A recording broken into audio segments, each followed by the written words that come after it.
What's up, YouTube? Okay, so I got my new team here that I've been working on last week. It's a pretty decent, fun little team that I tried out, and I had a cool battle, and I'd like to show it to you in action. So before we get to this battle, let's do a question of the day for this video. Now, let me see. Okay, we've got a Lunatone there. I've got a question. Who is your favorite Pokemon out of Solrock and Lunatone? If you don't like either, just which one do you prefer more? But if you do like, oh, it could be a hard question for some people. Let's see. Leave a comment in the comment section. Solrock or Lunatone? Go for it. Leave a comment. If you like this video, please leave a like in the down in the section where the likes go as well. That'd be highly appreciated. Okay. Anyway, let's get to this battle. Anyway. Now, this was a lower tier battle, which was pretty fun. Now, threats that I was looking out for in this one were definitely Frostlass, that's always a threat, and Typhlosion. Those were the two ones I was pretty much a little bit worried about. I was pretty cool with the other ones, and Miltank can be a bit of a pain as well. But I'll just have to sort of keep my eye out for those ones. Okay, so as I said this is my new team, and I was itching to try it out for some good battles as well. Okay, so Frostlass lead, I got a shiny as well, which is great. I got my shiny fridge, Masuda method, which was great. That was sweet. Okay, so I just went for Volt Switch straight away. Flaffy's going to absorb that. It's going to be just the Everlight variant, of course. Now, a good swap in here I thought would be my Piloswine. So I thought, well, I can definitely get a chance here to set up my Stealth Rocks and maybe scare it off, thinking that I'll go for Earthquake, but it stays in instead, which was interesting. It's got to go for Toxic, which wasn't too bad, I guess.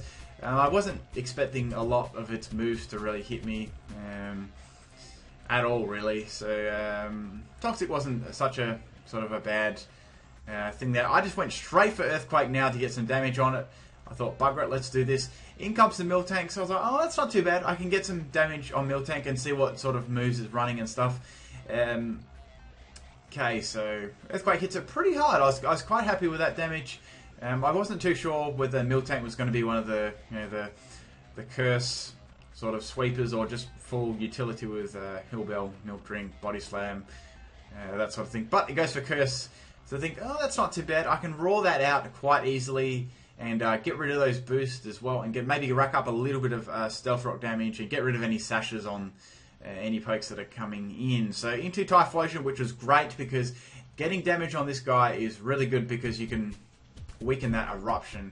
Every time I see Typhlosion, I normally think Choice Scarf. So I just went straight for Ice Shard there to get a little bit more damage on Typhlosion. It's going to go for Focus Blast, and it hits, and that's definitely going to take me out, so I'm bulky in defense, not special defense. But Piloswine did its job there very nicely, getting the rocks up and doing some damage. So I'm going to go into Basculin now, trying to scare this Typhlosion out, obviously. I just went for Aqua Jet there. I thought, what the hell?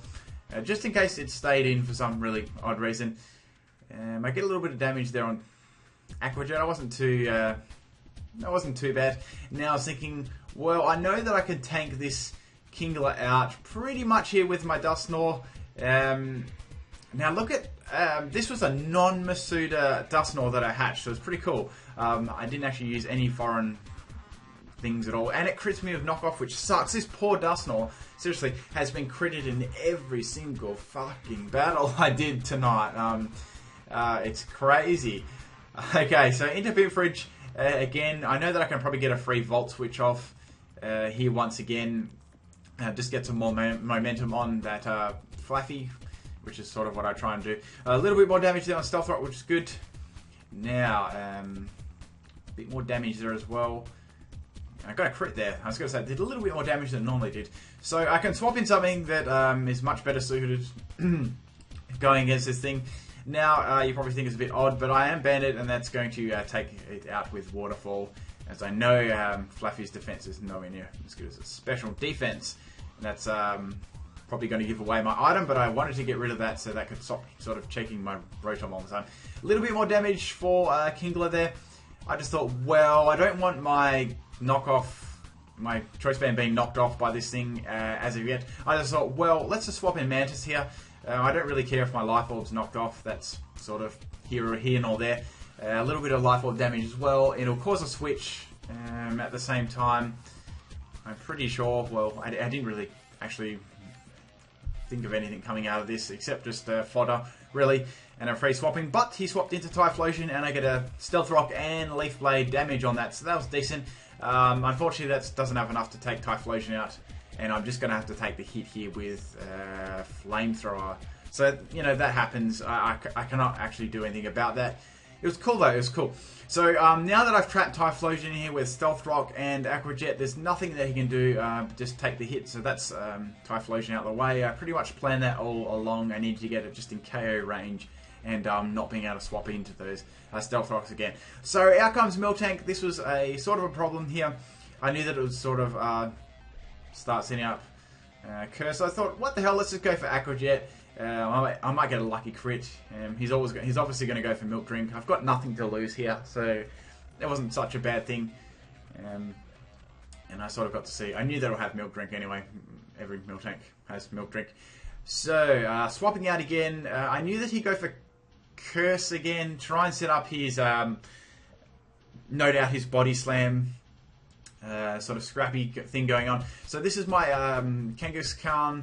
Obviously, I'm not using a Mega, I'm just using normal Kangaskhan, because normal Kangaskhan's a lot more cool than Mega one. Now, I'm going to go for Circle Throw here, because I wanted to phase out those curses again.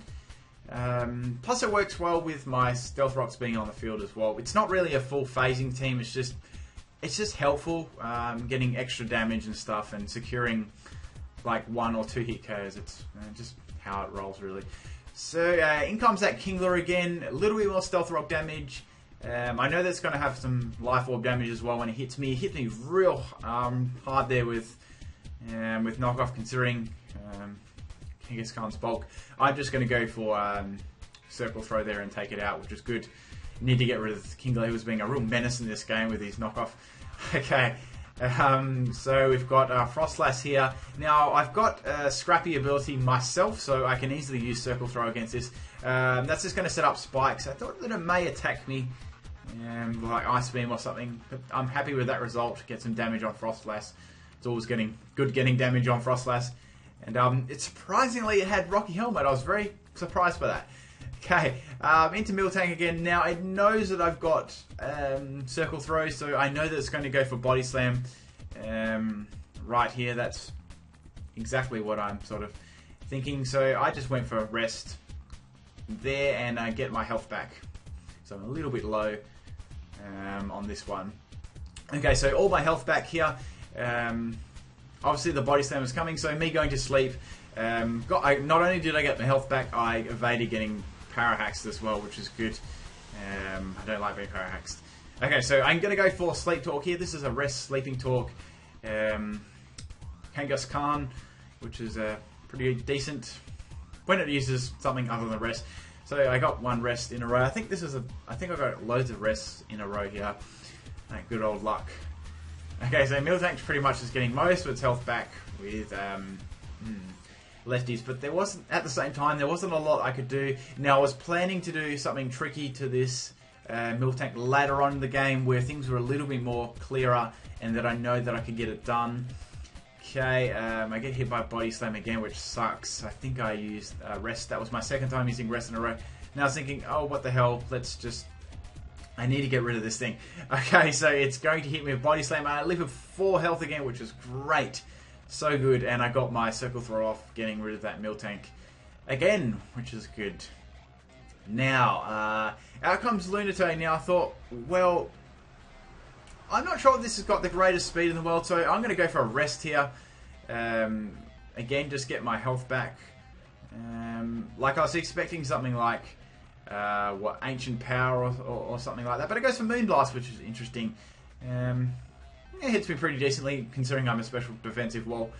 Now I was thinking, well, I might as well get the... I didn't actually really care what I got in Circle Throw, but I got Rest again for the 3rd time in a row. I'm like, god damn, really? I just want to get a freaking attack off here.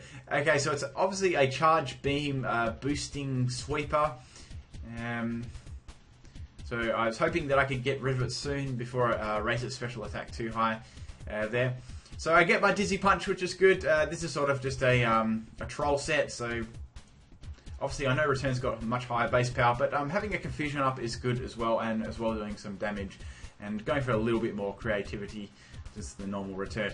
Okay, so it's unfortunately there it's got Psyshock, so that's going to hit me my defense instead of my special defense, and it's definitely going to take me down as I'm a special defense wall. So nice move there by Lunatone. Now, I knew that I'd outspeed, and he didn't really have a lot to check this at all, so I'm just going to go straight for Waterfall here. That is most certainly going to take Lunatone out. So good old Basculin pulling its weight again in this battle. I'm very happy with Basculin, so good poke. Okay, so into Miltank again. Now, I know that it's going to go for Milk Drink this turn or Curse, one of those two moves, so I just thought, well, free swap. Now, this was a pretty important part of the match. Here, I wasn't sure whether he was aware that of what I was trying to do, but maybe he thought that I wanted him to make him think that I was just going to attack him specially and try and get past those curse boosts here. But instead, I go for Trick, and the number one way in crippling one of these things, one of these walls like Miltank or any boosting walls or anything like that who heal themselves up all the time, is Trick them a Choice Scarf. It completely wrecks them and pretty much completely dead weight and causes a swap. So that's Miltank pretty much taken care of. So I was very happy to give that a choice item. Now I knew that he swapped here, so I just went straight away for the Volt Switch. And a little bit more damage there with Stealth Rock, and Volt Switch takes it out. I get a Cursed Body, but I'm going to be swapped out anyway, so that was beautiful, sweet. I don't have to suffer from that at all, so that was good. So straight back into Basculin now. I know that there's Miltank left. I think that's about it. Miltank was his last poke. Now I wanted this thing to go down to a little bit more creative move. I'd try and Basculin. If you notice, he outspared me, gets a crit. I was like, damn. I just went straight for revenge here. I wanted to try it out. Does solid damage, but unfortunately doesn't take it out due to high bulk EV investment. But I just thought I'd try it out. I can easily sort of swap something in afterwards. So obviously now he's locked into Body Slam. I was thinking, well, I pretty much got this match won because I'm not going to get hit that hard. But another crit there, so I'm like, damn. I don't want to get Power Hacks because that would be close to a 3-hit KO. Maybe. We'll see. Very, very close. Anyway, so he's going to go for another Body Slam because he has got my Choice Scarf. And I don't get Power Hacks or Critted, which was very good because I can use my Fridge to get rid of it with Thunderbolt. Awesome battle. Thanks a bunch, Chris, for that battle. And I hope you guys enjoyed this one as well. So that question of the day again. Who is your favourite Pokemon out of Solrock and Lunatone? Leave a comment in the comments section. Please leave a like on the video if you enjoyed this as well. Back tomorrow with some more Wi-Fi battles and such. And as always, thanks for taking the time out of your day to watch my videos. Peace out, everyone.